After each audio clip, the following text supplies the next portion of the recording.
ஸ்ரீமதே ராமானுஜாய நமஹ. அடியே நம்ம ஆரம்பிச்சிடலாம்.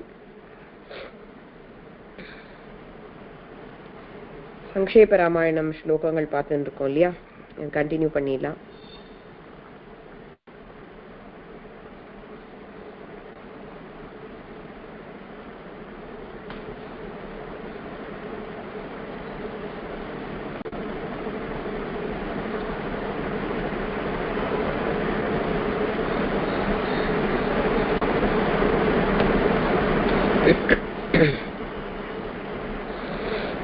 தியான ஸ்லோகம் 1-2 சொல்லிட்டு கண்டினியூ பண்ணலாம்.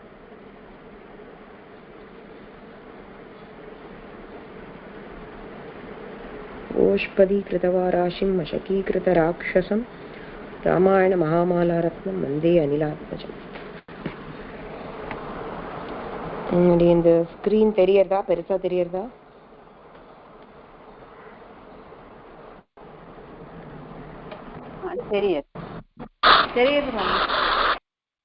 ஓகே. அடி 14வது தியான ஸ்லோகம் 14, 15 பார்க்கலாம். போன வகுப்பு 13 பார்த்த மாதிரி ஞாபகம். சரி, ரேண்டமாக தான் ஆரம்பிக்கிறேன். நம்ம 14 and 15 இன்னைக்கு பார்க்கலாம். தியான ஸ்லோகத்தில் எல்லாருக்கும் ஏற்கனவே தெரிஞ்சது தான் இல்லையா? ஸோ அப்படின்னு சொல்லும்போது அப்படியே மியூட்ல கூட சேர்ந்து எல்லாருமே சேவிச்சிடுவோம். அஞ்சனானந்தனம் வீரம் ஜானகி சோகநாசனம் கபீஷமக்ஷஹந்தாரம் வந்தே லங்கா பயங்கரம் மனோஜவம் மாருததுல்யவேகம் ஜிதேந்திரியம் புத்திமதாம் வரிஷ்டம் வாதாத்மஜம் வானரயூதமுக்யம் ஸ்ரீராமதூதம் சிரசா நமாமி.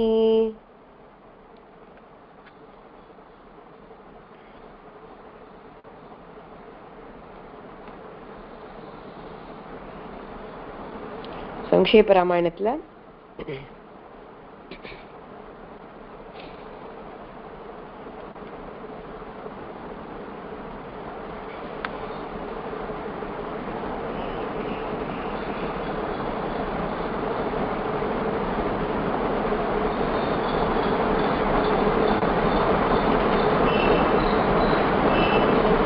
ஒன்பதாவது பார்த்தோம் போன வகுப்பு இல்லையா? அர்த்தம் பார்த்தோமா ஞாபகம் இல்லை. புத்திமான் நீதிமான் வாக்மி ஸ்ரீமான் சத்ரு நிபர்ஹணः விபுலாம்சோ மகாபாஹு கம்புக்ரீவோ மகாஹனுஹு. கரெக்டா? 9வது பார்த்தோம். ஞாபகம் இருக்கிறதா சொல்லலாம். ரைட். இது நம்ம அர்த்தம் பார்த்தோமா ஞாபகம் இல்லை. எதுக்கும் இந்த வகுப்புலையும் சொல்லிடுறேன். நம்ம 1லேருந்து 8 வரைக்கும் எல்லாரும் சேர்ந்து ஒரு தடவை சொல்லிடலாம். கொஞ்ச நாள் நடுவில் கேப் ஆனதுனால திரும்பவும் எப்பவுமே முன்னாடியே நம்மளுக்கு பிராக்டிஸ் ஆன ஸ்லோகங்கள், சொல்லி கொடுக்கப்பட்ட ஸ்லோகங்களோ ஒரு தரம் ஆவೃத்தின்னு சொல்லுவா இல்லையா, ரிவிஷன் மாதிரி பண்ணின்னு வந்துருங்க. எப்பவுமே நீங்க எடுத்து படிச்சாலும் அந்த மாதிரி பண்ணுவோம். இந்த புஸ்தகம்லாம் முன்னாடியே குரூப்ல அனுப்பியிருக்கேன். இல்லைங்கிறவாளுக்கு யாருக்காவது அப்படி இல்லைன்னா சொல்லுவோம், இன்னைக்கு திருப்பி அனுப்புறேன். ஆன்லைன்லயும் இருக்குது, பிரபத்தி அப்படிங்கிற வெப்சைட்ல இருக்கு. இல்லைனாலும் அதை ஷேர் பண்றேன். யாருக்காவது இல்லைன்னா மட்டும் சொல்லுங்க. இது முன்னாடியே நிறைய தடவை நம்ம குரூப்ல ஷேர் பண்ணியிருக்கிறது தான். சரி, முதல்ல இருந்து எல்லாரும் சேர்ந்து சொல்லிடலாம். மியூட்லயே இருந்து 1லேருந்து 8 வரைக்கும் ஸ்லோகங்கள் எல்லாரும் சேர்ந்து சொல்லிடலாம். ஓம் தபஸ்வாத்யாய நிரதம் தபஸ்வி வாக்விதாம்பரம் நாரதம் பரிபப்ரச்ச வால்மீகிர் முனிபுங்கவம் கோன்வஸ்மின் சாம்பிரதம் லோகே குணவான் கஷ்ட வீர்யவான் தர்மஜ்ஞश्च கிருதஜ்ஞश्च சத்யவாக்யோ திருடவ்ரதः சாரித்ரேண ச கோ யுக்தः சர்வபூதேஷு கோ ஹிதः வித்வான் கः கः சமர்த்தश्च கஷ்சைக பிரியதர்ஷனः ஆத்மவான் கோ ஜிதக்ரோதः द्युतिमान् को न सूयकः कस्य बिभ्यति देवाश्च जातरोषस्य संयुगे. 5வது श्लोकम्. एतदिच्छाम्यहं श्रोतुं परं कौतूहलं हि मे महर्षे त्वं समर्थोऽसि ज्ञातुमेवं विधं नरम्. ஸ்ருத்வா சைத்த்ரிலோகஜ்ஞோ, இது திரிலோகஜ்ஞஹான்னு படிக்கலாம், திரிலோகஜ்ஞோ நம்மளோட வசதி தான். அது பிரிச்சு திரிலோகஜ்ஞஹான்னு சொல்லலாம், இல்லை சேர்த்து சொல்லும்போது திரிலோகஜ்ஞோ. இந்த மாதிரி நிறைய இடங்கள் வருது, சொல்லியிருக்கேன். ஜஸ்ட் திரும்ப ஒரு ஞாபகத்துக்காக சொல்றேன். ஸ்ருத்வா சைத்த்ரிலோகஜ்ஞஹ வால்மீகேர்நாரதோ வசஹ श्रूयतामिति चामन्त्र्य प्रहृष्टो वाक्यमब्रवीत्। बहवो दुर्लभाश्चैव ये त्वया कीर्तिता गुणाः मुने वक्ष्याम्यहं बुद्ध्वा तैर्युक्तः श्रूयतां नरः। इक्ष्वाकुवंशप्रभवः रामो नाम जनैः श्रुतः नियतात्मा महावीर्यः द्युतिमान् धृतिमान् वशी. லாஸ்ட் கிளாஸ் பார்த்ததும் 9வது ஸ்லோகமும் எல்லாரும் சேர்ந்து சொல்லிடலாம். கஷ்டமா இருக்கிறவா நான் 2வது தடவை திருப்பியும் சேவிப்பேன், கூட சேர்ந்து பொறுமையா சேவிங்கோ, இல்ல லிசன் பண்ணுங்க. புத்திமான் நீதிமான் வாக்மி ஸ்ரீமான் சத்ரு நிபர்ஹணः விபுலாம்சோ மகாபாஹுः கம்புக்ரீவோ மகாஹனுः. बुद्धिमान् नीतिमान् वाग्मी श्रीमान् शत्रुनिबर्हणः विपुलांसो महाबाहुः कम्बुग्रीवो महाहनुः. இது வரைக்கும் போன வகுப்புல பார்த்திருக்கோம். 10வது இன்னைக்கு பார்க்கலாம். அப்புறம் 9, 10 சேர்த்து ஸ்லோகம் சொல்லி முடிச்சோடனே மீனிங் சொல்றேன். நீங்க மீனிங் கேட்டுக்கலாம். 10வது இன்னைக்கு பார்க்கலாம்.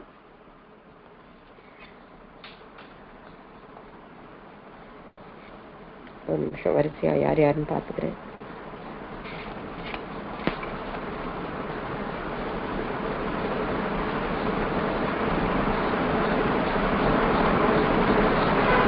வத்சலாமா இருக்கீங்களா? வரீங்களாமா?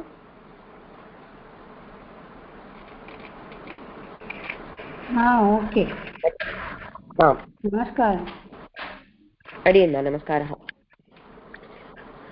10வது ஸ்லோகம் அப்படின்னு சொன்ன உடனே பின்னாடியே பாதம் பாதமா செய்வீங்க எப்பவும் போல. வாசிச்சு காமிச்சிடுறேன் ஒரு தடவை. புத்தகமா கையில யாராவது வச்சிருந்தெல்லாம் மார்க் பண்ணிக்கோங்க. மகோரஸ்கோ மகேஷ்வாசஹா, மகேஷ்வாசோ நீங்க இருக்கு இல்லையா, மகேஷ்வாசஹா அப்படின்னு நம்ம எடுத்துக்கணும். அத அந்த விசர்க்கம் தான் ஓவா மாறி இருக்கு. முன்னாடியே சொல்லியிருக்கேன், நம்ம சஹஸ்ரநாமத்துல எல்லாம் நிறைய இடங்கள்ல வருது. விஷ்ணு சஹஸ்ரநாமத்துல ராமோ அப்படின்னு இருந்தா அது ராமஹா, அதான் ராமோன்னு மாறி இருக்கு. அதே மாதிரி இங்க மகேஷ்வாசஹான்னு ஒரிஜினலா இருந்திருக்கும், அது மகேஷ்வாசோன்னு மாறி இருக்கு. மகேஷ்வாசஹா गूढ जत्रुररिन्दमः आजानुबाहुः सुशिराः सुललाटः सुविक्रमः. இதெல்லாம் தனித்தனியா சொன்னா இந்த அஹ விசர்க்கம் ஒரு இடத்துலயும் கரெக்டா சொல்றோம். சேர்த்து சொல்லும் போது ஆஜானுபாஹு சுஷிராஹ சுலலாட்ட சுவிக்ரமஹ. இந்த ச அடுத்த வார்த்தையில இஸ் சா வரிசை வந்துருச்சுன்னா, சா வரிசையில ஆரம்பிச்சுது அப்படின்னு சொன்னா இந்த விசர்க்கமும் இஸ்ன்னு மாறிடும். விசர்க்கத்துக்கான ஓசை வராது, இஸ்ன்னு மாத்தும். சரி, இப்ப இது சாண்ட் பண்ணிடலாம், சொல்லிடலாம், சேவிச்சிடலாம். மகோரஸ்தோ மகேஷ்வாசஹ மகேரஸ்கோ மகேஷ்வாசஹ மகேரஸ்கோ மகேஷ்வாசஹ. முதல் வார்த்தை மகோரஸ்கோ, மகேரஸ்கோ இல்ல மகோரஸ்கோ. மகோரஸ்கோ மகேஷ்வாசஹ கரெக்ட். மகோரஸ்கோ மகேஷ்வாசஹ கரெக்ட். गूढ जत्रुररिन्दमः गूढचत्रुररिन्द्रमः गूढचत्रुरहीन्द्रमः गूढ जत्रुररिन्दमः ररिन्दमः गूढचत्रुररिन्दमः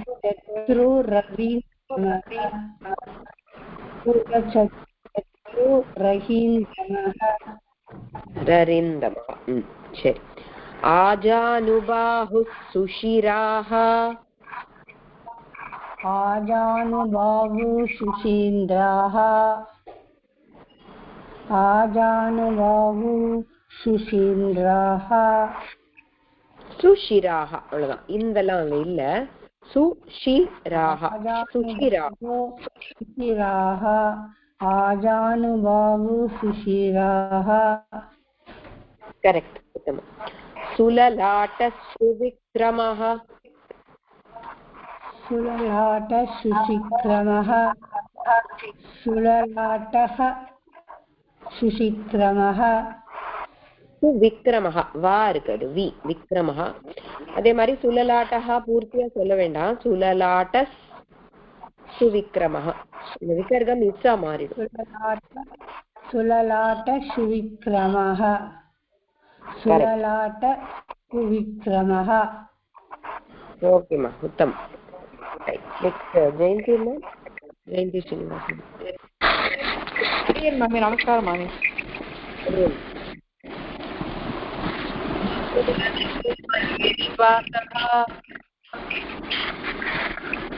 மாமி கேட்கல மாமி அடியன் பேசுறது கேட்கலையா அடியன் கேக்குறதாமா கேட்கறது மாமி சொல்லுங்க வேற யாராவது அன்மியூட் பண்ணிருந்தேன்னா மியூட் போட்டுக்கோங்க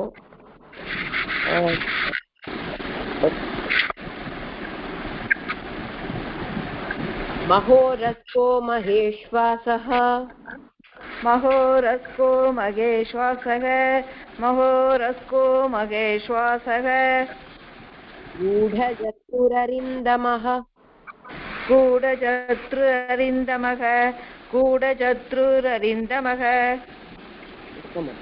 आजानुबाहुः सुशिराः आजानुबाहु सुशिराः आजानुबाहु सुशिराः सुललाटः सुविक्रमः सुललाट सुविक्रमः सुललाट सुविक्रमः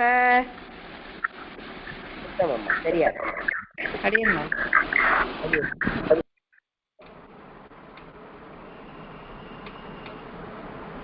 அடுத்தது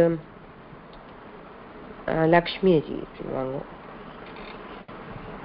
லக்ஷ்மி இருக்கீங்களா இருக்கேன் சார் महोरस्को महेश्वासः महोरस्को महेश्वासः महोरस्को महेश्वासः गूढजत्रुररिन्दमः गूढजत्रुररिन्दमः गूढजत्रुररिन्दमः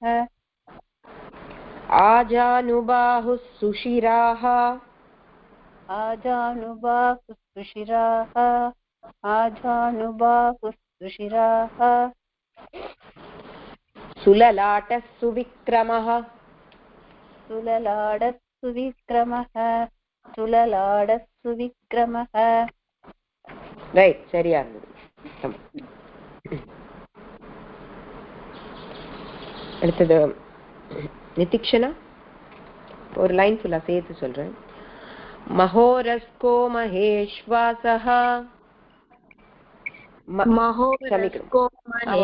சொல்லிடுறேன் ஒரு லைன் ஃபுல்லா முடிச்சிடுறேன் ஒரு நிமிஷம் மகேஷ்வாசஹ சேர்த்து சொல்லும் போது நம்ம மகேஷ்வாசோன்னு சொல்லலாம் இப்போ மகேஷ்வாசஹனே சொல்றேன் ரெண்டு விதமாவும் சேவிக்கலாம் மஹோரஸ்கோ மகேஷ்வாசஹ गूढजत्रुररिन्दमः महोरस्को महेश्वासः गूढजत्रुररिन्दमः महोरस्को महेश्वासः गूढजत्रुररिन्दमः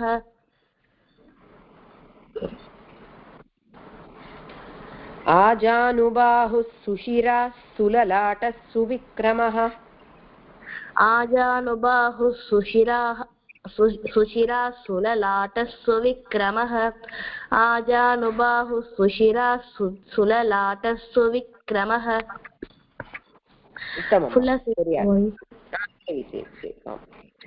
महोरस्को महेश्वासः गूढजत्रुररिन्दमः आजानुबाहुः सुशिराः सुललाटः सुविक्रमः उत्तमम् சரியா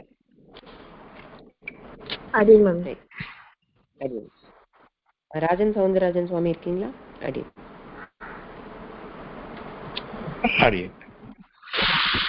லைன். மகோரஸ்கோ மகேஷ்வாசः गूढजत्रुररिन्दमः. महोरस्को महेश्वासः गूढजत्रुररिन्दमः. महोरस्को महेश्वासः गूढजत्रुररिन्दमः. उत्तमम्. आजानुबाहुः सुशिरः सुललाटः सुविक्रमः. आजानुबाहुः सुशिरः सुललाटः सुविक्रमः. आजानुबाहुः सुशिरः सुललाटः सुविक्रमः. महोरस्को महेश्वासो गूढजत्रुररिन्दमः. महोरस्को महेश्वासो गूढजत्रुररिन्दमः. आजानुबाहुः सुशिरः सुललाटः सुविक्रमः. उत्तमं स्वामी, சரியா இருந்தது. उत्तमं. ரங்கராஜன் சுவாமி அடியன் பூர்த்தியா அந்த ஸ்லோகம் பார்க்கலாம். ஒரு தடவை பூர்த்தியா சொல்லிடுறேன், அப்புறம் நீங்களும் செய்வீங்க. மகோரஸ்கோ மகேஷ்வாசோ गूढजत्रुररिन्दमः. आजानुबाहुः सुशिरः सुललाटः सुविक्रमः. महोरस्को महेश्वासो गूढजत्रुररिन्दमः. आजानुबाहुः सुशिराः सुललाटः सुविक्रमः. महोरस्को महेश्वासो गूढजत्रुररिन्दमः. आजानुबाहुः सुशिराः सुललाटः सुविक्रमः. उत्तमं स्वामी, சரியா இருந்தது. ரோஷினி அடியன் நீயே சொல்ல முடியுமாமா, இல்ல சொல்லி கொடுத்து சொல்றியா? ரோஷினி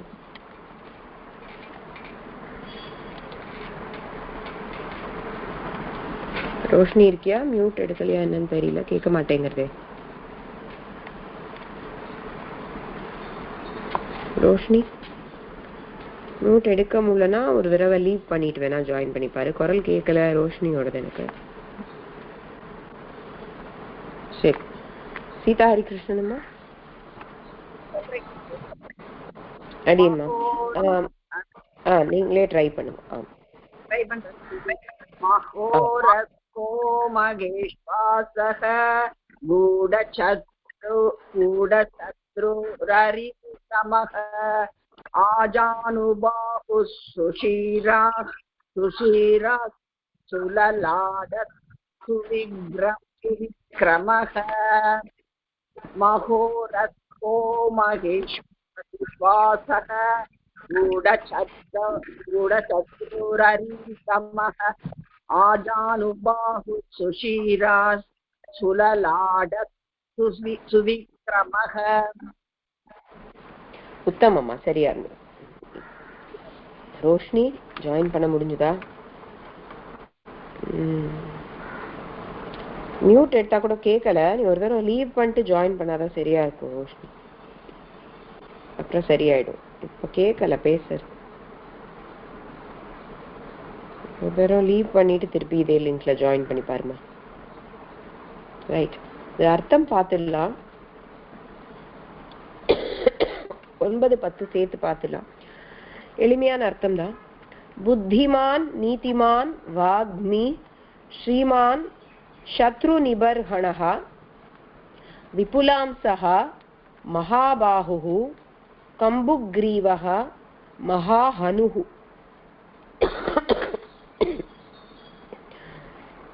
இது வந்து கலந்து கலந்து இருக்கு. அதாவது பிசிக்கல் அப்பியரன்ஸ்ன்னு சொல்லுவோம் இல்லையா, அவர் ராமர் வந்து பார்க்கறதுக்கு எப்படி இருந்தாருங்கிறத பத்தின டிஸ்கிரிப்ஷனும் இருக்கு. நடுவுல அவருடைய குணங்களையும் சொல்றார். இது நாரதர் தான் பதில் சொல்லிட்டு இருக்கார் இல்லையா வால்மீகி கேட்டதுக்கு. அவர் வந்து ஒரேடியா ஃபுல்லா வந்து அவரோட திருமேனி அழகுன்னு நம்ம சொல்லுவோம் கோவில்ல பெருமாள்லாம் சேவிக்க போகும்போது இல்லையா, அந்த மாதிரி அவரோட பிசிக்கல் அப்பியரன்ஸ் அதை மட்டும் சொல்லல. அதை சொல்லும் போது நடுவுல நடுவுல அவருக்கு வந்து அவருக்கு மனசுல என்ன ஓடுறதோ அதுதானே ஸ்லோகமா இங்க வந்திருக்கு. நாரதர் சொல்றதுதான் இந்த வார்த்தைகள்லாம். இப்ப அது குணங்களும் கலந்து இருக்கு இதுல. அப்ப இது ஒண்ணுன்னா நம்ம பார்க்கும்போது நம்மளுக்கு புரியும் எப்படி வருது அப்படின்னு பாருங்க. புத்திமான், சிறந்த புத்தியை உடையவர். இந்த வார்த்தையெல்லாம் நம்மளுக்கு ஓரளவுக்கு தெரிஞ்ச வார்த்தைகள் தான். சம்ஸ்கிருத வார்த்தையா இருந்தா கூட கஷ்டமான வார்த்தை இல்ல. புத்திமான்னா புத்தியை உடையவன். இந்த மான்னு நிறைய இடத்துல பாக்குறோம். இப்ப நம்ம சம்ஸ்கிருதத்துல இது தெரிஞ்சுக்க வேண்டிய அவசியம் இருக்கு. மான்னு நிறைய இடங்கள்ல புத்திமான், நீதிமான், ஸ்ரீமான் நம்மளே கேள்விப்பட்டிருக்கோம் இல்லையா? ஸ்ரீமான். இந்த மான்னா இதுக்கு சம்ஸ்கிருதத்துல மதுப் பிரத்யேகம்னு பேரு. மதுப். இந்த கிராமர்ல வரும்போது இந்த வார்த்தைகள் எல்லாம் கொஞ்சம் டிஃப்ரெண்டா இருக்கும். அது என்னடா அது இப்படி இருக்கேன்னு நினைக்காதீங்க, அது அப்படியே தெரிஞ்சுக்கோங்க, அவ்வளவுதான். மதுப் பிரத்யேக அப்படின்னு சொன்னா அந்த மாங்கிற வார்த்தை, மாங்கிற எழுத்து வருது இல்லையா, அதுனால அது பேரு மதுப் பிரத்யேக. மதுப்ல மா வருது இல்ல. இப்ப இங்க நீதிமான், புத்திமான்ல அந்த மானுன்னு முடியறதா, அந்த மாங்கிற எழுத்து வருது இல்லையா, இந்த மானுங்கிறத மதுப் பிரத்யேகம்னு சொல்லுவோம். பிரத்யேகம்னா ஆங்கிலத்துல சஃபிக்ஸ், பின்னாடி ஒட்ட வைக்கிறது. வார்த்தைக்கு பின்னாடி ஒட்ட வச்சிருக்கா இல்லையா, இங்க புத்தியோட பின்னாடி மான சேர்த்தா புத்திமான் ஆயிடுறது. அப்ப அந்த பிரத்யயம்னா சஃபிக்ஸ். மான் அப்படிங்கிறது மதுப் பிரத்யம்னு பேரு.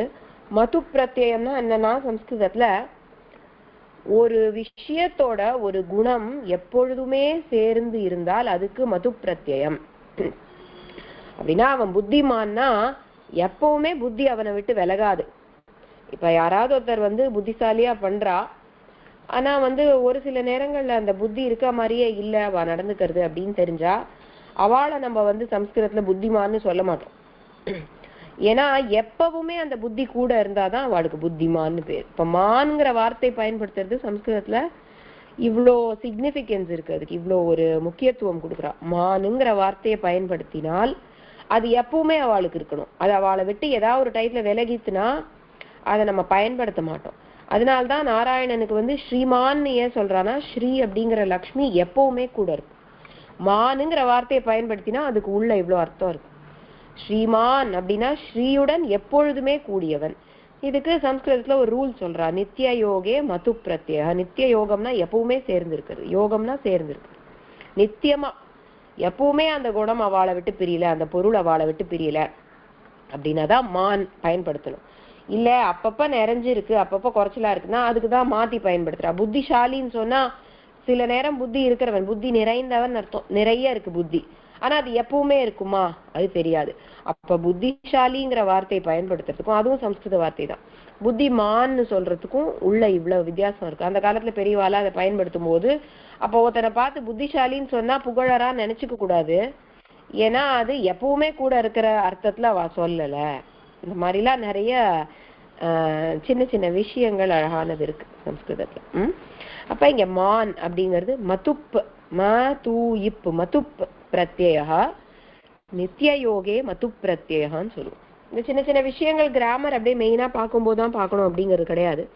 இந்த மாதிரி ஸ்லோகங்கள் நடுவுல சொல்லும் போது தெரிஞ்சுக்கோங்க, இப்படிதான் நம்ம தெரிஞ்சுக்க முடியும். அப்ப புத்திமான்னா எப்பொழுதுமே புத்தியுடன் கூடியவன்.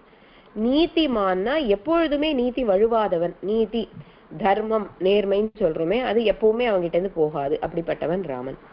வாக்மி அப்படின்னா வாக்கில் சிறந்தவன்.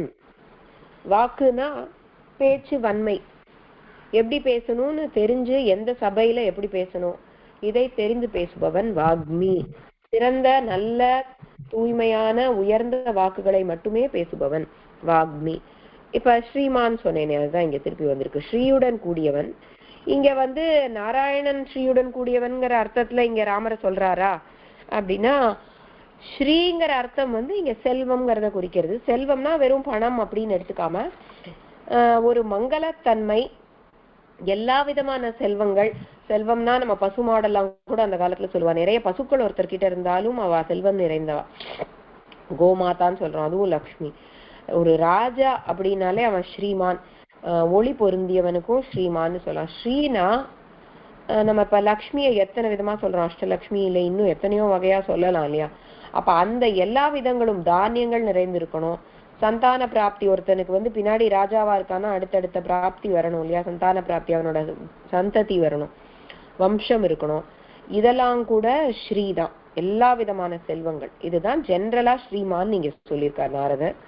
அப்புறம் சத்ரு நிபர்ஹண, சத்ருவை துவம்சம் பண்ணக்கூடியவன். நிபர்ஹணஹனா நிர்மூலமாக்கக்கூடியவன், மிச்சமே இல்லாம சத்ருவை வந்து அழிக்கக்கூடியவன். சத்ரு நிபர்ஹணஹ. அப்புறம் விபுல அம்சஹ, அம்சஹனா தோள்னு எடுத்துக்கலாம். இங்க பரந்த தோளை உடையவன். அம்சஹான்றது வந்து 2-3 அர்த்தத்துல வரும். ஒண்ணு வந்து தைஸ்ன்னு சொல்லக்கூடிய அந்த தொடைப்பகுதியை சொல்லலாம், இன்னொன்னு தோளை சொல்லலாம், மார்பு அதையும் குறிக்கலாம். இது வந்து ஒரு கான்டெக்ஸ்ட்ல என்ன வருதுன்றத பொறுத்து அப்ப ஒரே வார்த்தைக்கு பல அர்த்தங்கள் இருக்கு. இங்க நம்ம வந்து பரந்த தோளை உடையவன், அது எதை குறிக்கிறது? பரந்த தோளுங்கிறது க்ஷத்ரியனுக்கான அடையாளம், அவனுடைய வீரத்தை குறிக்கிறது. அப்ப விபுலம்னா பரந்து பரந்து இருக்கக்கூடியது, பரந்த தோளை உடையவன். அம்சஹனா தோல், விபுலாம்சஹ. அப்புறம் மகாபாஹு, பாஹுனா கைப்பகுதி, ஆம்ஸ்ன்னு நம்ம ஆங்கிலத்துல சொல்றோம், ARM, ஆமுங்கிறது பாஹு, பாஹுபலி அந்த வார்த்தை கேள்விப்பட்டிருக்கோம் இல்லையா? பலம், கையில் பலத்தை உடையவன் பாஹுபலின்னு அர்த்தம். இப்ப மகாபாஹுனா கையும் நீளமான கை, அந்த ஆர்ம்ஸ்ல எல்லாம் பலம் இருக்கணும். இந்த காலத்திலேயே நம்ம பாக்குறோம் இல்லையா, அந்த தோல்ல இருந்து ஆரம்பிச்சோம் முதல்ல, அதான் விபுல் அம்சகன் அங்கேருந்து ஆரம்பிச்சு சொல்றார். அப்புறம் வந்து அந்த கை மேல் கைப்பகுதி இருக்கே, அந்த பைசெப்ஸ் எல்லாம் சொல்லுவார், அந்த மாதிரி இருக்கிறது மகாபாஹு. அப்புறம் கம்பு கிரீவகா, கிரீவானா கழுத்து, கம்பு கிரீவா, கம்பு இந்த இடத்துல கம்புக்கும் திரும்பி நிறைய அர்த்தங்கள் இருக்கு. இங்க கம்புனா சங்கு, சங்கு நம்ம கடல்ல சமுத்திரத்துல சங்கு இருக்கு இல்லையா, அந்த சங்குக்கு வந்து 3 கோடு வந்திருந்தா அது உயர்ந்த சங்குன்னு சொல்றோம். சங்குலயே நிறைய வகைகள் இருக்கு. அந்த சங்குல 3 கோடுகள் இருக்கா மாதிரி தெரிஞ்சதுன்னா, அந்த சுழி போட்டிருக்கோம் இல்லையா சங்குல, அந்த சுழிச்சிருக்கிறது 3 கோடு மாதிரி இருந்ததுன்னா அது உயர்ந்த சங்குன்னு சொல்றோம். அந்த சங்குக்கு கம்புன்னு பேரு. அந்த சங்கை போன்ற கழுத்து அப்படின்னு ஒருத்தருக்கு அந்த காலத்துல லட்சணங்கள், சாமுத்திரிகா லட்சணம் எல்லாம் சொல்றோமே, அது சொல்லும் போது அந்த சங்கை போன்ற கழுத்துன்னு சொன்னா கழுத்துல 3 கோடு வந்த மாதிரி தெரிஞ்சதுன்னா அது வந்து நல்ல சமிருத்தியின் அடையாளம். சமிருத்தினா உடல் செழிப்பு. ஒருத்தன் வந்து ரொம்ப ஒல்லியாவும் இருக்கக்கூடாது, ரொம்ப பருமனாவும் இருக்கக்கூடாது, கரெக்டா இருக்கணும். அப்படின்னா அந்த கழுத்துல 3 கோடு இருந்ததுன்னா அது பார்க்கவும் அழகா தெரியுமா. இது திரும்பவும் சாமுத்திரிகா லட்சணம். சிலைகள் வடிக்கும் போதெல்லாம் அதெல்லாம் ஃபாலோ பண்ணி கோயில் சிலைகள் வடிப்பான். இப்ப கம்பு கிரீவானா 3 கோடு உள்ள சங்கை போன்ற கழுத்தை உடையவன், அது அழகான லட்சணத்தை உடையவன் கம்பு கிரீவகா. மகா ஹனுஹு, ஹனுங்கிறது வந்து தாடை பகுதி, வாய்க்கு கீழே இருக்கக்கூடிய பகுதி, அதனால்தான் ஹனுமான்னு சொல்றோமே. அந்த தாடை பகுதி அவருக்கு வந்து அந்த சூரியன், ஹனுமானுக்கு இந்த நடந்த கதை தெரியும் இல்லையா, சூரியனை பழம் நினைச்சு சாப்பிட போகும்போது மேல இருந்து கீழே விழுந்துடுவார் ஆகாசத்துல இருந்து.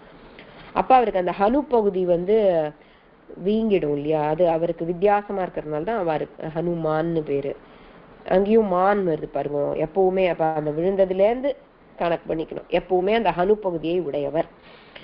இங்க வந்து மகா ஹனுஹுனா அந்த தாடை பகுதியில அந்த ரெட்ட நாடின்னா சொல்லுவாள், அந்த மாதிரி அந்த அதுவும் சாமுத்திரிகா லட்சணம் தான். அந்த ஹனு பகுதி கீழே இறக்கமா இருக்கும். நீங்க ராமர்னு லட்சணம் சேவிச்சா திருமுக மண்டலம் பார்க்கும்போது அந்த வாய்க்கு கீழே இருக்கிற பகுதி ஒரு எக்ஸ்ட்ராவா இருக்கும். அதெல்லாம் அடையாளங்கள். முக்கியமா இந்த வெளிநாட்டுல சித்திரங்கள் வரையும் போது அதுல எல்லாம் அப்படிதான் பண்ணிருப்பா. இந்த எஸ்பெஷலி வந்து நீங்க பாத்தீங்கன்னா இந்த ராமாயண புஸ்தகமே வெளிநாட்டு புஸ்தகங்கள் இருக்கு, வேற இந்த இந்தோனேஷியன் வெர்ஷன் பாலின்னு சொல்லுவா, அந்த ஊர்ல எல்லாம் ராமாயணம் சித்தரிச்சிருப்பா, எழுதியிருப்பா, அதாவது சித்திரம் படமா வரைஞ்சிருப்பா. அதுல எல்லாம் பாத்தீங்கன்னா அந்த தாடை பகுதியை தனியா வரைஞ்சிருப்பா, நீங்க பாக்கலாம், அதெல்லாம் இன்டர்நெட்ல பாருங்க கிடைக்கும். இந்த மாதிரி எல்லாம் இருக்கு, ஒருத்தர் லட்சணங்கள் சொல்றா. அதுதான் மகா ஹனுஹு. இதெல்லாம் எவ்வளவு அழகா சொல்லியிருக்காரு பாருங்க நாரதர். இப்ப இது ஒன்னொன்னு முகத்தின் லட்சணங்கள். இன்னொரு தடவை அந்த 9வது ஸ்லோகம் எல்லாமே சேர்த்து சொல்றேன்.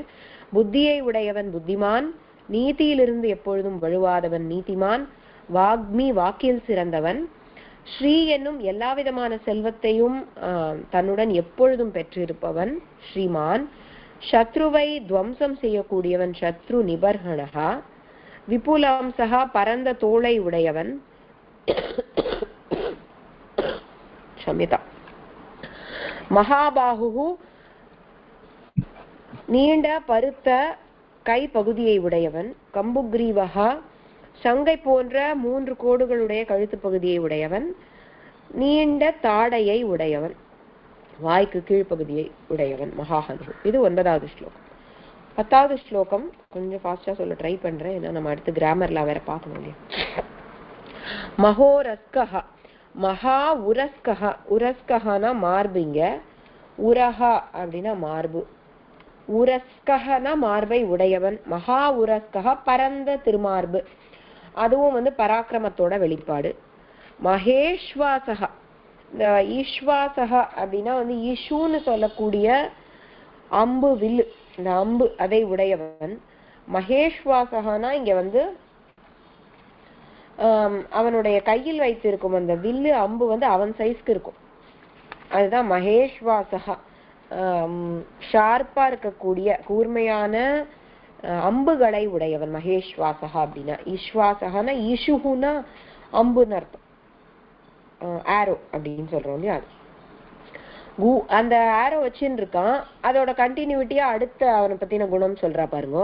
அந்த ஆரோ வச்சிருந்தா என்ன அப்படின்னா கூட ஜத்ரு அரிந்தமஹா. கூடனா ஒளிந்து இருக்கக்கூடிய சத்ரு, இங்க ஜத்ருன்னு வந்திருக்கு, அது வந்து சந்தினால மாறி இருக்கு. சத்ருங்கிறது தான் ஜத்ருன்னு மாறி இருக்கு. சத்ரு அரிந்தமஹா, அந்த எதிரிகளை அழிக்கக்கூடியவன் ஒளிந்திருந்தா கூட அப்பேற்பட்ட அந்த மகேஷ்வாசகனா அந்த கையில அம்ப வச்சுன்னு இருக்கிறதுனால என்ன பிரயோஜனம் அப்படின்னா ஒளிந்திருக்கும் எதிரிகளை கூட அழிக்கக்கூடியவன் அப்படிங்கிற அர்த்தத்துல வந்திருக்கு. ஆஜானுபாஹு நீண்ட தோள், அங்க முன்னாடி வந்து மகாபாகுன்னு போன ஸ்லோகத்துல சொல்றா இல்லையா, அதே அர்த்தம். அது வந்து நம்ம எப்படி எடுத்துக்கணும்னா விதத்தி ஆயத்தின்னு சொல்லுவா சம்ஸ்கிருதத்துல, அதாவது லென்த் அண்ட் விட்த்ன்னு சொல்லுவோம், லென்த் அண்ட் பிரெத்ன்னு சொல்லுவோம்ல, அகலம் நீளம்னு சொல்லுவோமே, அது போல இங்க ஆஜானுபாகுனா நீளத்தை குறிக்கிறது. முட்டி அளவுக்கு பாகு நீளமா இருக்கும். போன ஸ்லோகத்துல சொன்னது அந்த பருமனா இருக்கக்கூடிய பாகு, கரெக்டா அந்த சதை பற்றெல்லாம் இருக்கும் இல்லையா, மசில்ஸ் இருந்தா எப்படி இருக்கும்னு சொல்லுவா இல்லையா, அது மகாபாகு. இது வந்து அவனோட ஆக்காரமே பாக்குறதுக்கே அவன் நீளமா அந்த கை வந்து முட்டி அளவுக்கு கீழே இருக்குமா. இப்ப நம்மள எல்லாருக்கும் அந்த மாதிரி இருக்காது, சில பேர் கை குட்டியா இருக்கும் அந்த நீளம்லாம். யாராவது ஒரு சில பேர் ரொம்ப வளர்த்தியா இருக்கிறவாளுக்கு ஆஜானுபாகு, ஜானுனா முட்டி, முட்டி பரியந்தமா முட்டி வரைக்கும் பாகு இருக்கும், ஆஜானுபாகு அப்படின்னு சொல்றான். சுஷிராஹா, ஷிரஹா ஷிரஸ்னா வந்து தலைப்பகுதி, சிறந்த அழகான தலைப்பகுதியை உடையவன். சூனா நன்றாக நல்ல, அவ்வளவுதான். ஏன் தலைய தனியா சொல்றா, அந்த தலையோட அந்த எலும்பு சொல்லுவோம் இல்லையா, அதோட ஷேப் ரொம்ப அழகா இருக்கு. நம்ம தலை மண்டையோட அந்த ஓடுன்னு சொல்லுவோமே, அது கூட வந்து அமைந்திருக்க வேண்டிய லட்சணங்களோட அழகா அமைஞ்சிருக்கு. அப்ப பார்க்கும்போது ஓவராலா அந்த இப்ப மேல இருந்து ஒருத்தரை பாக்குறோம், சைட்ல இருந்து பாக்குறோம், இதெல்லாம் இந்த காலத்துல வந்திருக்கு இல்லையா, இங்க இருந்து அந்த பக்கத்துல இருந்து பாக்கலாம், இதெல்லாம் அழகா அனுபவிச்சு அந்த காலத்திலேயே நாரதர் சொல்லும் போது. சோ ஷிராஹானா மேல இருந்து பார்க்கும்போது அந்த தலைப்பகுதியோட அந்த வடிவம் ரொம்ப அழகா இருக்கு, அதுதான் சொல்றார். சுலலாட்டக நெற்றி பகுதி ரொம்ப அழகா இருக்கு. லலாட்டம்னா நெற்றி, நம்மளே பார்த்திருக்கோம் முன்னாடி சப்த கோஷம் பிக்சர்லாம் கொடுத்துருப்பா இல்லையா, படங்கள் வரைந்து நம்மளுக்கு பார்ட்ஸ் ஆஃப் த பாடி ஷரீர அவயவாகலாம் முன்னாடி பார்த்திருக்கோம். இப்போ லலாட்டம் லலாட்டக இந்த வார்த்தைகள் வந்து நெற்றி பகுதி, ஃபோர்ஹெட்டை குறிக்க. சுழலாட்டக நெற்றி பகுதியும் பார்க்க அழகா இருக்கும். அதாவது அங்கமங்கமா அவ சொல்லும் போது நம்மளும் வந்து கற்பனை பண்ணி பார்க்கணும். இதுல அவயவங்கள், இவனோட சரீர அவயவங்களை சொல்லியிருக்க நாரதர். சுவிக்ரமஹ, அவனோட விக்ரமம்னா பராக்கிரமம் தான் விக்ரமம்.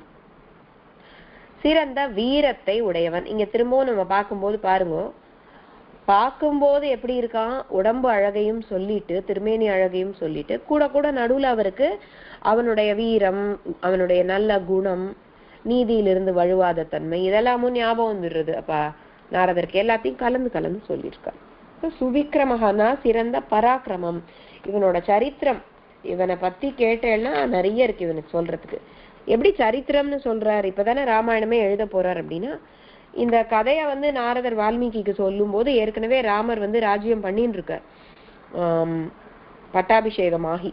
அப்ப அவருடைய குணங்கள் எல்லாருக்கும் நன்றா தெரிந்திருக்கும் இல்லையா, அந்த டயத்துல தானே நாரதர் வந்து சொல்லி வால்மீகி கதை எழுத ஆரம்பிக்கிறார். அப்ப அந்த சிறந்த சரித்திரத்தை உடையவன் இங்க சொல்றார், சுவிக்ரமஹா அப்படி. ரைட். ஸோ இது வரைக்கும் அர்த்தங்கள் ஓரளவுக்கு பார்த்துருக்கோம். கொஞ்சம் ஃபாஸ்டாகவும் பார்த்தோம், போன ஸ்லோகத்துக்கு மெதுவாகவும் பார்த்தோம்.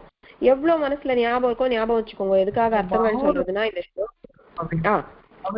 மகா சந்தியில வந்திருக்குதோ அந்த சந்தி தான் இன்னைக்கு பார்க்க போறோம். மகா உரஸ்கஹ. உரஹானா திருமார்பு, மார்பு பகுதி. உரஸ்கஹானா மார்பு பகுதியை உடையவன். மகா உரஸ்கஹா மகோரஸ்கஹான்னு ஆயிடுது. மகா ஆல முடியாது, உரஸ்கஹா ஊல ஆரம்பிக்கிறது. இந்த ஆவும் ஊவும் சேரும் போது ஓவா மாறிடும். அந்த சந்தி தான் இன்னைக்கு பார்க்க போறோம், குணசந்தி. அடுத்தது கண்டினியூவேஷன் அது பார்த்துடலாம். சரி, அர்த்தம் புரிஞ்சிருக்கும் இல்லையா? அப்படி சோ நீங்க ஸ்லோகம் தேவிக்கு இதுல எந்தெந்த அர்த்தங்கள் உங்களுக்கு ஞாபகப்படுத்தி பார்த்துக்க முடியறதோ அது அந்த அர்த்தத்தை தெரிஞ்சுண்டு அனுசந்தானம் பண்ணலாம் அப்படிங்கிற ஒரு அபிப்பிராயத்துலதான் அந்த அர்த்தங்களை சொல்லி கொடுக்கறது. வேற ஒன்னும் இதுக்கு பர்பஸ் இல்ல. அடி சொல்லுங்கம்மா. இல்ல, விபுலம்னா இந்த இடத்துல நம்ம வந்து பரந்த விபுலமாக இருக்க தமிழ்ல கூட சொல்லலாம். விபுலமானா டென்ஸ்ன்னு சொல்லுவோம். அடர்ந்தன்னு ஒரு அர்த்தம் இருக்கு. பரந்த விபுல சமுத்திரம்னா பரந்து விரிந்த சமுத்திரம்னு சொல்லுவோம் இல்லையா, அதோட ஏரியா ரொம்ப பெருசா இருக்கும். இங்க விபுலங்கிறது அந்த அர்த்தத்துலதான் வந்து அவருடைய திருமார்பு பறந்து இருக்கும் இல்லையா. இப்ப என்னன்னா எக்ஸசைஸ் பண்றவாளோட நம்ம இப்பவே பாக்குறோம் இல்லையா, சொல்றோம்ல எப்படி ஃபிட்டா இருக்கிறவாளுக்கெல்லாம் மார்பு பகுதி கைப்பகுதி எல்லாம் எப்படி வந்து இந்த காலத்துல எக்ஸசைஸ் பண்ணி மசில்ஸ் எல்லாம். இப்ப க்ஷத்ரியனா இருந்ததுனால அவரும் அந்த காலத்துல தன்னுடைய உடம்ப வந்து அவ்வளவு ஸ்ட்ராங்கா வச்சுட்டு இருந்தாருங்கிற அந்த திருமேனி அழக சொல்றாங்க. விபுல அம்சகனா பரந்த மார்பு பகுதியை உடையவன் ராமன் அப்படின்னு. சரியா? விபுலம்னா அழகுன்ற அர்த்தமும் உண்டு. நிறைய அர்த்தங்கள் இருக்கு சம்ஸ்கிருதத்துல. அதனாலதான் ஒரு வார்த்தை எடுத்துட்டா ஒரு அர்த்தம் கிடையாது. நம்மளோட தேவைக்கு ஏற்ற மாதிரி இடங்கள்ல அந்தந்த அர்த்தத்தை வந்து அப்ளை பண்ணிக்கலாம். எப்படி அது வருதுங்கிறதுக்கும் ரொம்ப வியுற்பத்தி ஆராய்ச்சி பண்றவா இருக்கா, பெரியவா அதெல்லாம் பண்றா. அப்படி பண்ணா ஏன் விபுலம் இந்த இடத்துல இந்த அர்த்தத்துல வந்திருக்குன்னு வியாக்கியானம்லாம் எழுதும்போது அதனால்தான் கேள்வி கேட்டு கேட்டு இந்த அர்த்தங்கள்னு சொல்றா. படின்னு சொன்னது எந்த வியாக்கியானத்தை பத்தி இல்ல. அதனால்தான் முன்னாடி சொன்னேன் உங்களுக்கு வியாக்கியானம் கேட்டு கேட்கணுங்கிற மாதிரியும் இருக்கு ஆன்லைன்ல எல்லாம். இது இன்னும் அழகா தெரிஞ்சுக்கணும் அப்படின்னா இந்த கோவிந்தராஜர் வியாக்கியானம்லாம் சொல்லுவா ராமாயணத்துக்கு. அதோட சேர்த்து உபன்யாசங்கள்லாம் இருக்கும், நீங்க அதெல்லாம் கேட்டுக்கலாம். காலக்ஷேபங்களோ உபன்யாசங்களோ கேளுங்க. ரொம்ப அர்த்தங்கள் வந்து இன்னும் சுவையா சொல்லுவா. அப்படின்னு ரொம்ப மேலோட்டமா சொல்லியிருக்கிறது அவ்வளவுதான். சரி, நம்ம வந்து சந்தி பார்க்கலாம் அடுத்ததா. இதுல வேற யாருக்கும் ஏதாவது சந்தேகங்கள்? கேக்குறதுமா, இப்பதான் கேக்குறது. ரைட், சொல்றியா நீ ஸ்லோகம் ஒரு தடவை சொல்றியா? சொல்லிடுறேன். 10வது சொல்லுமா. 10வது ஸ்லோகம்.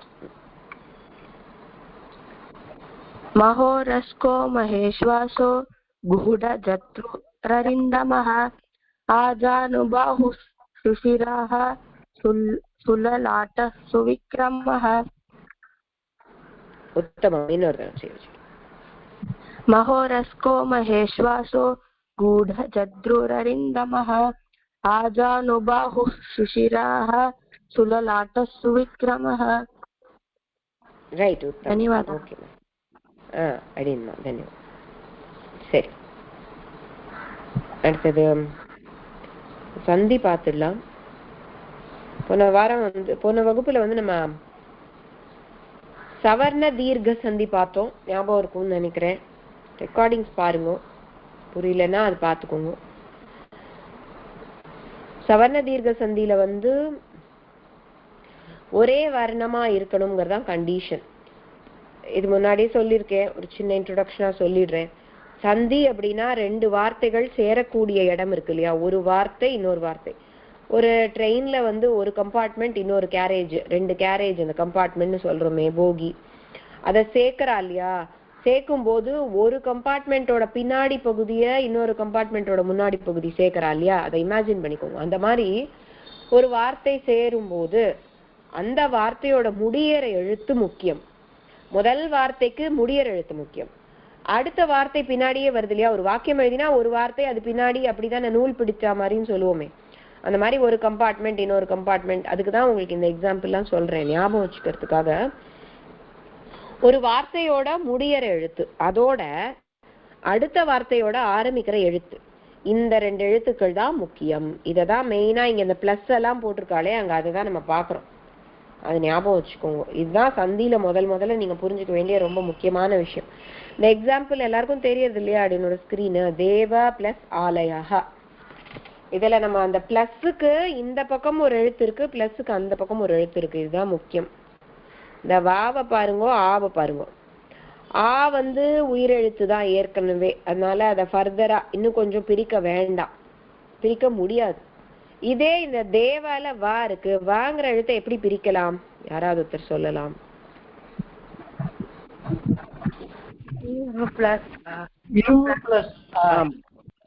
கரெக்ட், இவ்வு பிளஸ் ஆ, இவ்வு கூட்டல் ஆ.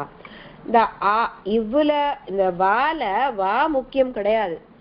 வாங்குற அந்த சவுண்ட் வர்றதுக்கு உள்ள ஆங்கிற அந்த ஸ்வர அக்ஷரம் இருக்கு. ஸ்வர அக்ஷரம் தான் அந்த சவுண்ட் ஓசைக்கு ரொம்ப முக்கியம்.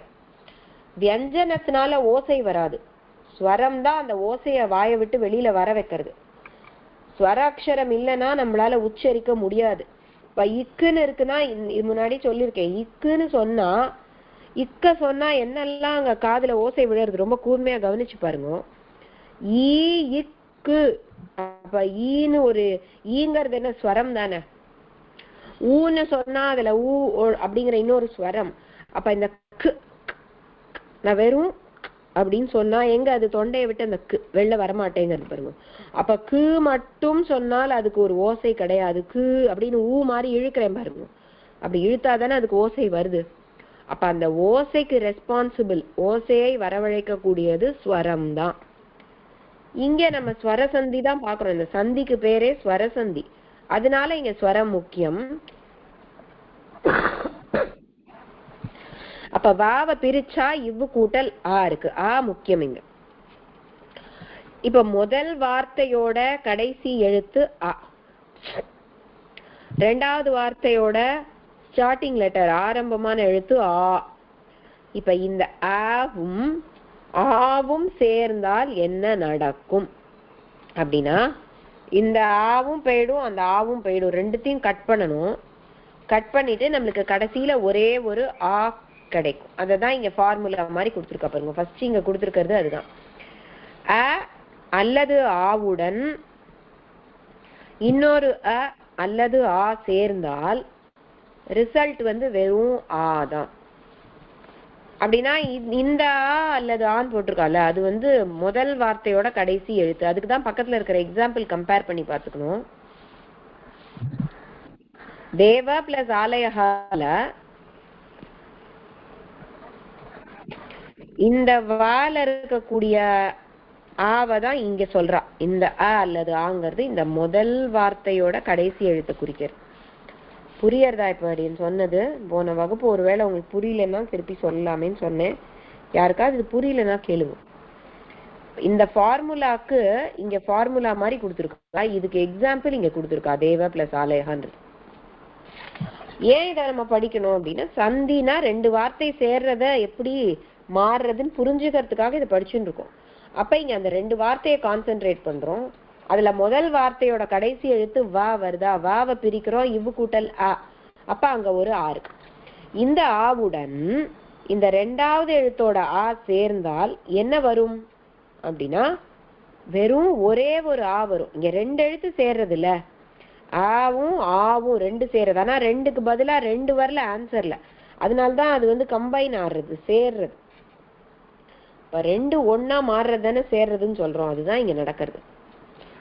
தேவ கூட்டல் ஆலயா, தேவாலயா.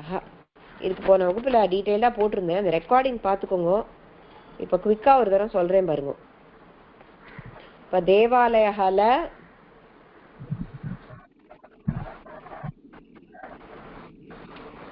ஒரு தடவை இது மட்டும் பண்ணி காமிக்கிறேன். இதே மாதிரிதான் ஈலாம் வரும். வாவ பிரிக்கிறோம், நீங்களும் நோட்ல எழுதிக்கோங்க, உங்களுக்கு அப்பதான் புரியும். இது இவ்வு பிளஸ் ஆ. இப்ப தே இந்த பக்கம் அப்படியே தான் இருக்கு, இந்த இடது பக்கம் அப்படியே இருக்கிறத விட்டுடாதீங்க, எழுதிண்டே வாங்கும், அப்ப உங்களுக்கு புரியும். இது ஒரு வார்த்தை இல்லையா, தேவாவை பிரிச்சிருக்கோம்.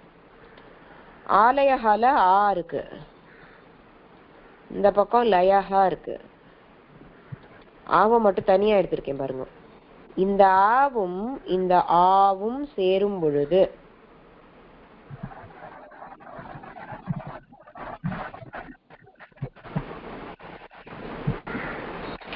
இந்த ஆவுடன் இந்த ஆ சேரும் பொழுது இந்த ஆவும் போயிடுறது, இந்த ஆவும் போயிட்டு ஆன்சர் வெறும் ஒரே ஒரு ஆ இருக்கு.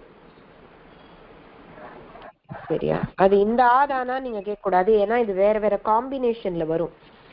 ஒண்ணுத்துல அ பிளஸ் ஆ வரலாம், இல்லைன்னா முதல் வார்த்தையில ஆல முடிஞ்சிருக்கலாம். இது மாத்தி மாத்தி இருக்கும் இல்லையா, அந்த காம்பினேஷன் இருக்கலாம், அந்த வார்த்தையை பொறுத்து. இப்ப கடைசியில ஒரே ஒரு ஆ தானே இருக்கும்னு சொன்னேன். இப்ப இதோட மிச்சம் இருக்கிற வார்த்தைகள்லாம் சேருங்க. இந்த தேவ அப்படியே போடுங்க. இவ்வு தான் இந்த ஆவோட சேர போறது. இப்ப இவ்வும் ஆவும் சேர்ந்தா வா இருக்கா, இந்த பக்கம் ஆ போயிடுத்து வெறும் லயஹா இருக்கு. அப்ப சேர்த்து எழுதினா லயஹா வருமா? எப்படி எழுதியிருக்கேன்னு புரியுறதா? எல்லாராலையும் இதை புரிஞ்சுக்க முடியறதா? யாருக்காவது இது புரியலையா? எப்படி தேவ கூட்டல் ஆலயஹா தேவாலயஹா ஆச்சு அப்படிங்கறத இங்க சொல்லியிருக்கு. அதாவது இங்க தீர்க்கம்னா நெடில், நம்மளுக்கு தமிழ்ல நெடில்னு சொல்றதுதான் சம்ஸ்கிருதத்துல தீர்க்கம். இந்த சந்திக்கு பேரு சவர்ண தீர்க்க சந்தின்னு பேரு.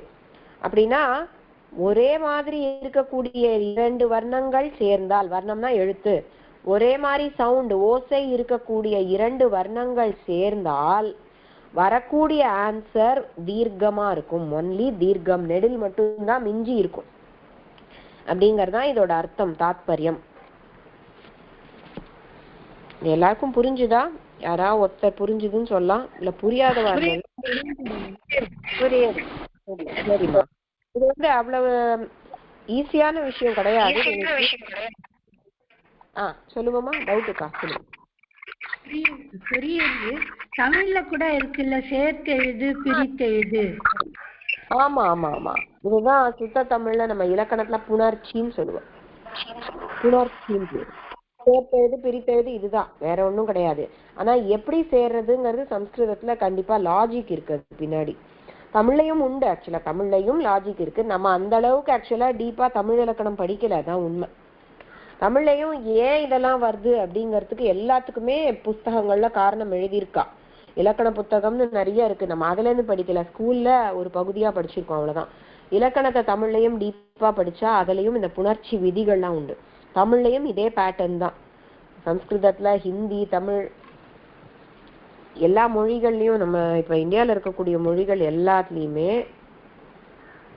ஒரு ரீசன் இருக்கு, காரணம் இருக்கு, ஏன் இப்படி சேர்றது சேரல, இதுக்கெல்லாம் ரூல்ஸ் இருக்கு. சரி, இதுதான் சந்திகி. இந்த சந்திக்கு பேரு சவர்ண தீர்க்க சந்திகி. ஒரே மாதிரியான இரண்டு வர்ணங்கள் சேர்றதுதான் இதுல கண்டிஷன். இப்ப அடுத்தது நம்ம பார்க்க போறது இதுல எக்ஸெப்ஷன் வேற மாதிரி இருக்கும். அதனாலதான் இங்க இது பேரு சவர்ண தீர்க்க. பாருங்க, இங்க அடுத்தடுத்த எக்ஸாம்பிள் பாருங்க. இ அல்லது ஈயுடன் திருப்பி இ அல்லது இ சேர்ந்தால் வரக்கூடிய பதில் ஈ மட்டும்தான்.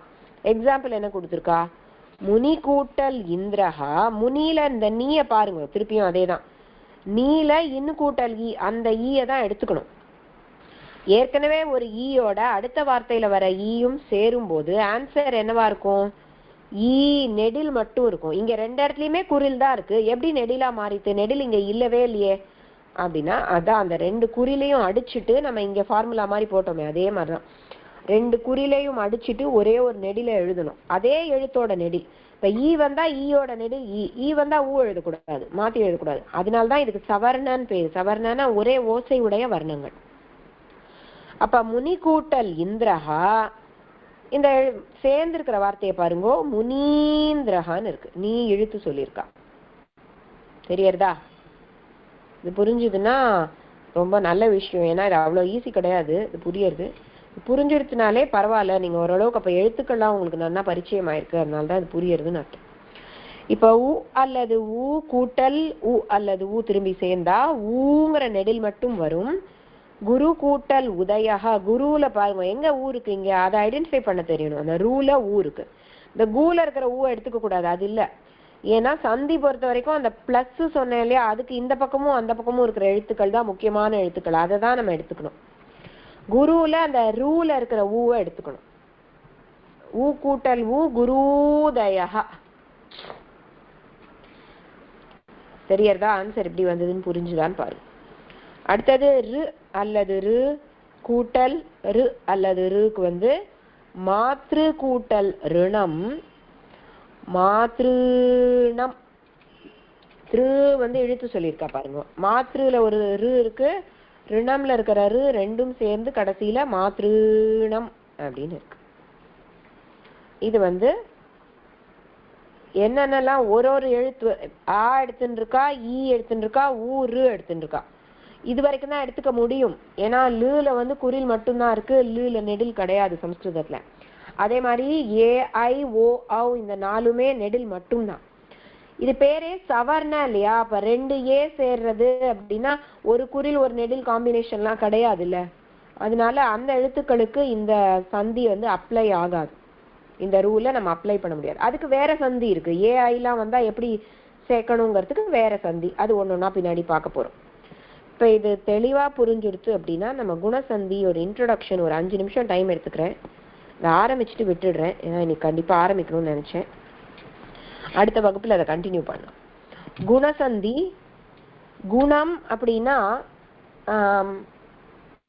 ஒரு மல்டிப்ளிகேஷன் அர்த்தம். சம்ஸ்கிருதத்துல குணம்னா மல்டிப்ளிகேஷன். என்னடா ரொம்ப வித்தியாசமா இருக்கு அப்படின்னா அதுதான் அதோட அர்த்தம்.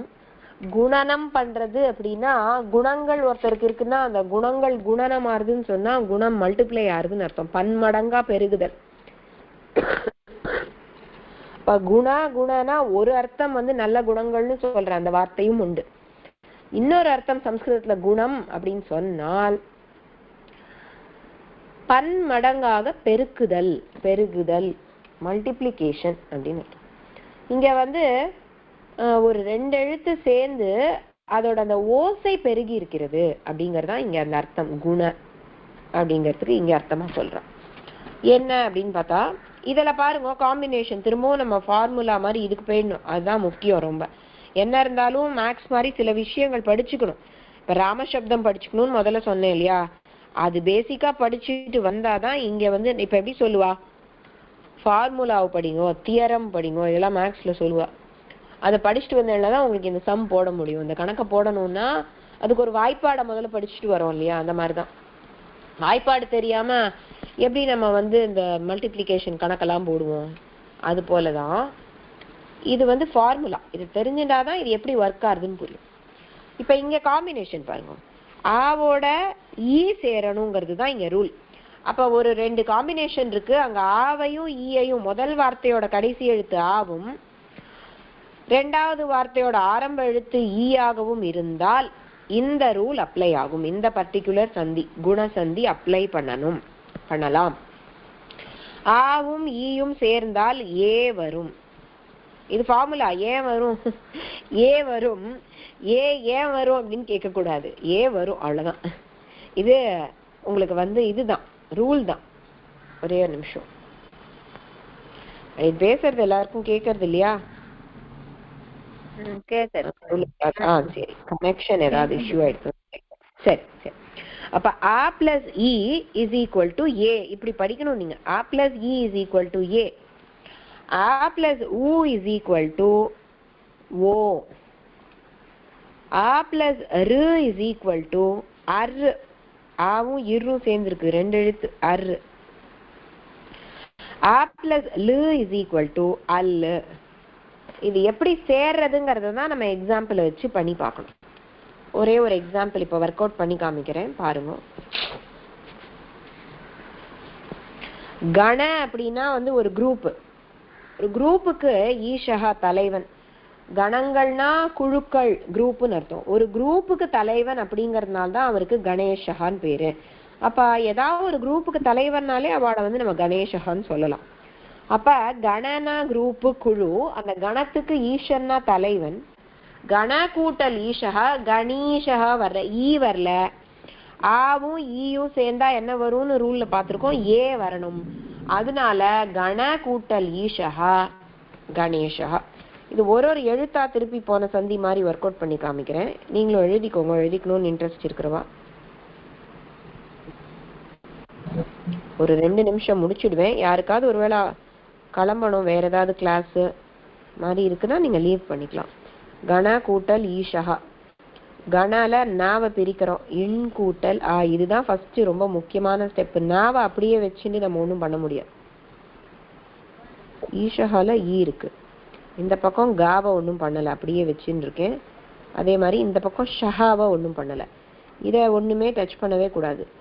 நம்மளுக்கு வந்து இது 2 தான் முக்கியம், ஆ கூட்டல் ஈ. இப்போ ஃபார்முலாவில் என்ன சொல்லியிருக்கா, ஆவும் ஈயும் சேர்ந்தால் ஏ வரணும், இதான ஃபார்முலா. அப்போ நம்ம இது 2த்தையும் அடிச்சிடணும், இதுக்கு பதிலாக தான் ஏ வருது. அந்த ஏ தனியாக நிற்கிறது இல்லையா, ஒரு உயிர் எழுத்து, அதை எதோட சேர்க்கலாம் அப்படின்னா அதுக்கு முன்னாடி ஒரு மெய் எழுத்து இருக்குல்ல இன்னு, அதோட சேர்க்கணும். அப்ப காவை அப்படியே போடுங்க. இன்னு கூட்டல் ஏ என்ன வரும்,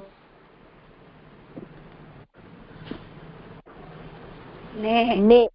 ஆமா, அப்புறம் அந்த பக்கம் இருக்கிற அந்த ஷஹாவை அப்படியே எடுத்துன்னு வரும். ஏற்கனவே இருக்கிறது, அதனாலதான் அப்படியே சைட்ல வச்சுக்கோ. இப்படி வருது இது கணேஷா. புரிஞ்சுதா எப்படி வருதுன்னு?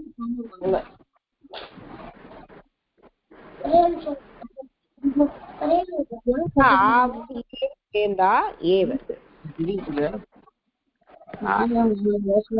ஒண்ணுமே வர மாட்டேங்குது. அதுதான் அரியன் அன்மியூட்ல இருக்கா. ஜானகி ரவிமா மியூட் பண்ணிக்கோங்க, அன்மியூட்ல இருக்கீங்க. ரைட்.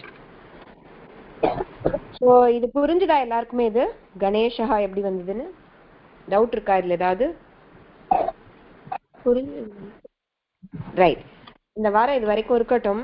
திரும்ப இது ஒருவேளை புரியலன்னா இன்னொரு எக்ஸாம்பிள் இதுல கொஞ்சம் டிஃப்ரெண்டா இருக்கும், அது பார்க்கலாம். அடுத்த வகுப்புல இது ஞாபகப்படுத்துவோம். நம்ம ஆரம்பிக்கும் போதே இந்த தேவர் ஷிஹி எக்ஸாம்பிள் பார்க்கலாம்.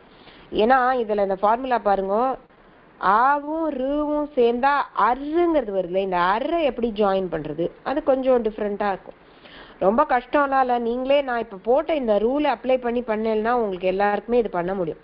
நீங்கள் நிறைய எக்ஸாம்பிள்ஸ் நீங்களா எடுத்து பண்ணும்போது இந்த சந்தி புரிய ஆரம்பிக்கும். ட்ரை பண்ணுங்க. தேவர் ஷிஹி எப்படி வருதுங்கிறத நான் வந்து அடுத்த வகுப்புல நம்ம பார்க்கலாம். சரியா? இன்னைக்கு இது வரைக்கும்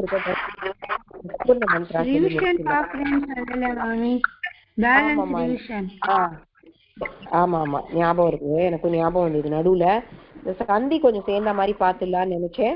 சரி, முடிஞ்சா அடுத்த வகுப்புல நம்ம இந்த குணசந்தியை முடிச்சுட்டு நீங்க ஞாபகப்படுத்துங்க. யாராவது ஒருத்தர் குணசந்தி முடிச்ச உடனே நம்ம ரிவிஷன் பார்க்கலாம். சரியா?